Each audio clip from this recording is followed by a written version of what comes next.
Hey guys, আবারও একটা নতুন রেসিপি নিয়ে চলে এলাম তোমাদের মাঝখানে। তো আজকে বানাবো ফুল পিঠে। ফার্স্ট অফ অল তোমরা আটাটাকে গুলিয়ে নেবে নিম্ন জলের মধ্যে। তারপর তোমরা সেই আটাটাকে মাখিয়ে নেবে, মাখিয়ে মতো রাউন্ড শেপ করে নেবে। রাউন্ড শেপ করার পর ছুরির সাহায্যে তোমরা সবাই চারখানি কেটে নেবে, মানে 4 ভাগে কেটে নেবে। নেবার পর চিরুনির সাহায্যে খুব সুন্দর ডিজাইন দেওয়ার পর ভাঁজ করে নিয়ে এইভাবে সেম প্রসেসে আরটা এভাবে ডিজাইন করে নেবে। ডিজাইন করে নেওয়ার পর লাইন লাইন করে রেখে একটা চিমটির সাহায্যে সেটাকে ভাঁজ করে নেবে।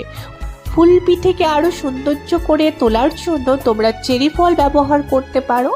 এভাবে আমি যেভাবে দিচ্ছি এইভাবে সেম প্রসেসে তোমরা সেই ডিজাইন করে চেরি ফল লাগাতে পারো। তারপর আর একটা আটার গুলি বানিয়ে খুব সুন্দর করে তোমাদের যাদের যাদের খুব সুন্দর সুন্দর ডিজাইন আছে, মনে যতগুলো ডিজাইন আছে